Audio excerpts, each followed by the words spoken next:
Welcome back to another episode of the Writer's Review, where today I'm taking a look at The Martian, a New York Times best-selling novel written by Andy Weir. Now, if you're a subscriber of this channel, there's a decent chance you've already heard about and read this novel, or at least watched the movie. But since this novel has a very special place in my heart, I'm going to review it anyway, and you can't stop me. So, The Martian is a hardcore science fiction standalone novel and is quite a bit different from all the other books I've covered on this channel thus far, namely because it is primarily written as a diary novel, which obviously has a huge impact on the novel's overall structure. I'd say that about 80% of the novel's total length consists of this diary narration style, centered around the protagonist and comprised of a first-person past-tense prose, while the other 20% is told in the usual past-tense third-person perspective and is centered around a couple other smaller characters involved in the novel's plot. Speaking of plot, The Martian is a hardcore survival story to its core and to me really feels like a modern equivalent to Robinson Crusoe. Given that fact, you won't be surprised to hear that the novel starts off with the protagonist, space botanist Mark Watney, getting stranded alone on Mars after a failed evacuation in which he's presumed dead. Now all of this gets established about 2 paragraphs into the novel, so no worries, I'm not spoiling anything major for you there. After his close brush with death, Mark Watney sets out on a mission to survive on the barren red planet and find a way back to our wonderful homeworld. Along his journey, Watney uses his wits and NASA know-how, while Mars and his limited resources do their best to kill him along every step of the way, which they totally should have, but that's a story for another whole video. Now, in terms of a subgenre breakdown, The Martian gets a bit fuzzy due to the whole diary novel thing, which makes pretty much everything fall under the drama category, but oh well, here's my best attempt at the breakdown. At the forefront, you've got the dramatic elements, which are deeply intertwined with the comedic aspect of the novel, and given that 80% of the novel is written in the diary format, all of the events of that portion of the book are presented as if the protagonist were breaking the fourth wall and addressing the reader directly.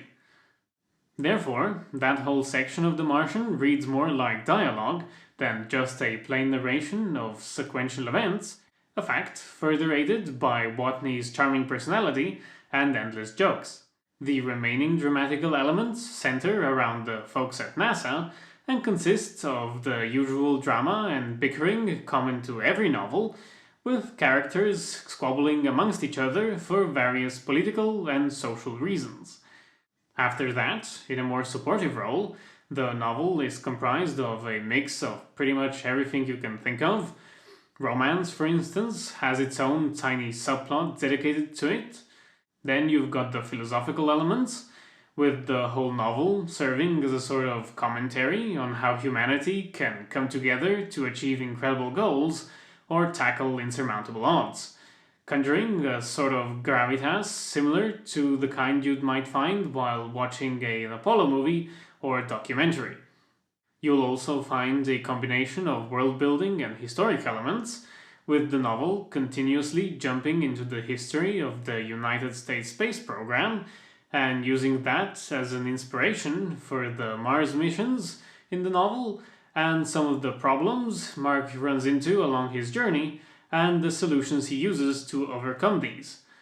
The psychological elements expertly tackle the question of how an astronaut would mentally handle the challenge of being stranded alone on an alien planet, while also going into how his crewmates, the administration people at NASA, and the world at large would react to such a historic event.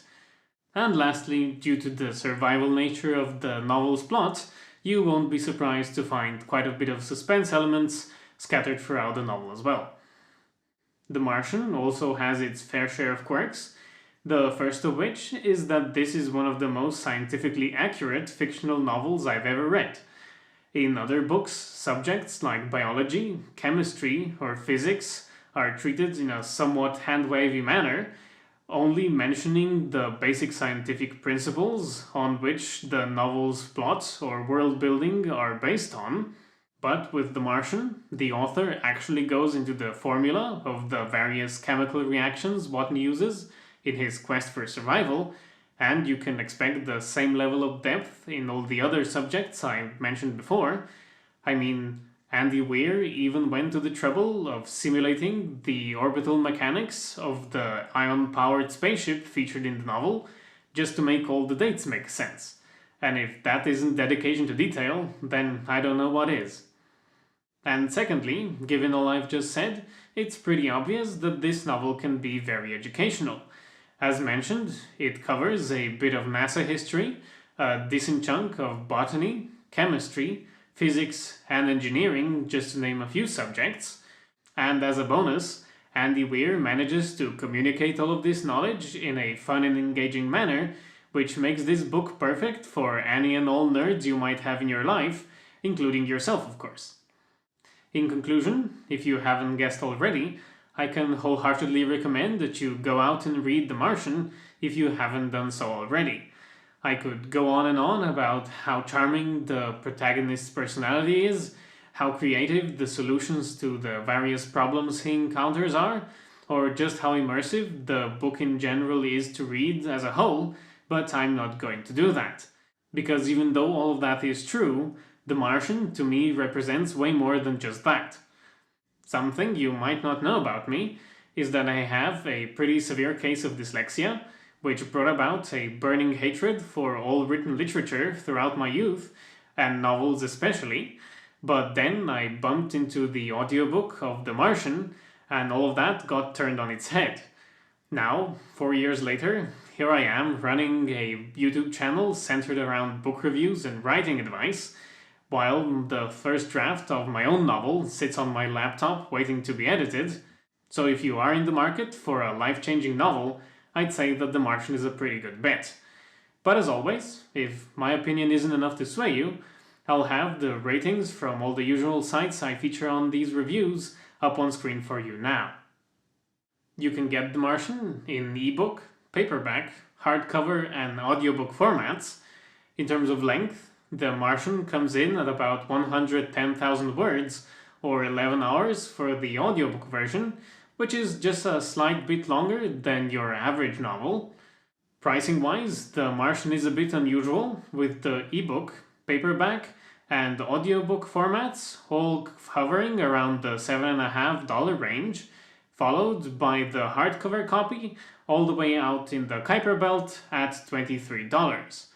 Of course, let's not forget about the movie rendition of this story, starring Matt Damon, which is also worth a watch, although do be mindful that the movie totally skips about half of the things that happen in the novel, so if you have watched the movie and not read the book yet, do consider rectifying that error in judgment, because you totally are missing out on a whole bunch of fun.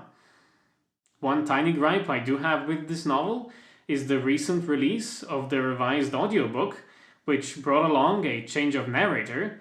Now, while I'm sure that the new narrator does an amazing job narrating the novel, R.C. Bray will in my heart forever be the only true voice of Mark Watney, and I think that any attempt to change that is sacrilege. That brings us to the end of the spoiler-free section of this review. If you enjoyed thus far, consider liking and subscribing to the channel.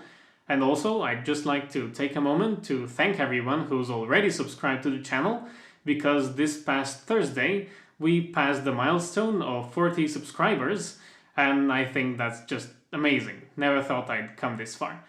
Anyway, on to the lesson section of this review.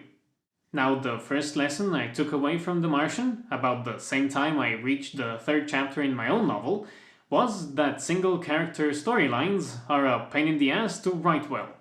It turns out that dialogue is quite the useful tool to have access to, either to convey story elements or to break up endless descriptions, and with an isolated character like Mark Watney, you might imagine how all of that might go out the window. Now, I already covered one solution to this kind of problem in my We Are Legion, We Are Bob and Dungeonborn reviews, which basically entails just adding a small side character to the story, which primarily serves as a dialogue partner to the protagonist. In my mind, you can also see examples of this same solution in other works as well. For example, The Expeditionary Force by Craig Allenson and The Stormlight Archives by Brandon Sanderson. So if you want to hear more about that, I suggest you go check out my We Are Legion, We Are Bob review or the Dungeonborn review. The Martian, however, presents the second solution to this single character storyline problem that I've encountered thus far, and that would be its diary format. Now, to be frank, I don't know the exact mechanism behind why it works so well. All that I know is that it does work, simply because just how immersive and engaging The Martian is to read.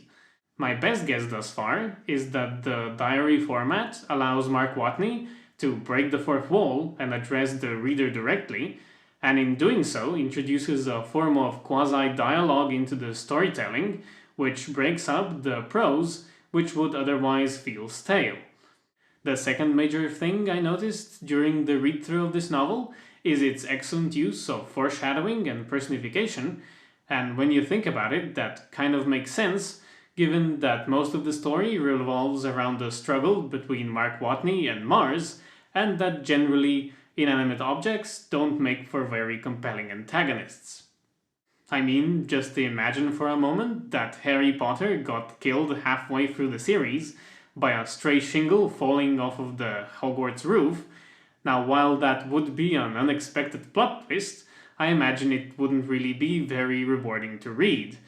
And when you think about it, The Martian is just chock full of those moments, so it makes sense that the author had to work around that in some way.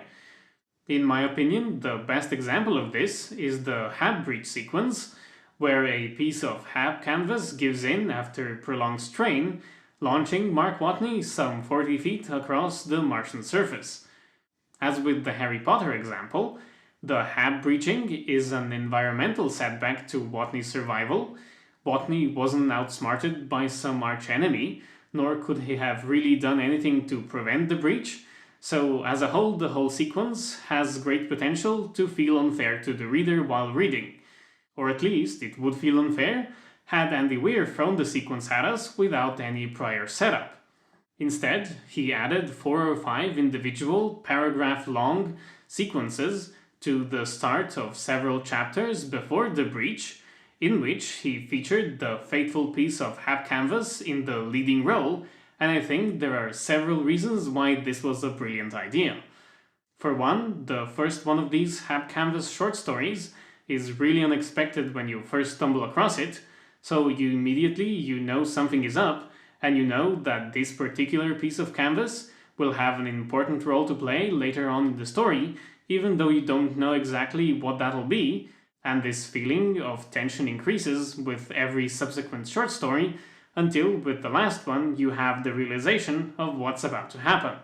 And secondly, because you're so invested in the backstory of this particular piece of fabric and the hardships it's gone through, you kind of empathize as to why the breach happens. At that point, the breach sequence stops being a random setback that the author conjured and threw at the protagonist for the sake of the plot, but rather becomes a sort of natural consequence of the previous events in the story, which means that the audience will accept it wholeheartedly, and I find that to be pretty amazing. Anyway, that brings us to the end of this video. Consider liking it so that YouTube knows to show it to more like-minded people, and maybe even subscribe if you'd like to see more reviews like this in the future. Thank you for watching, and I hope to see you again next time.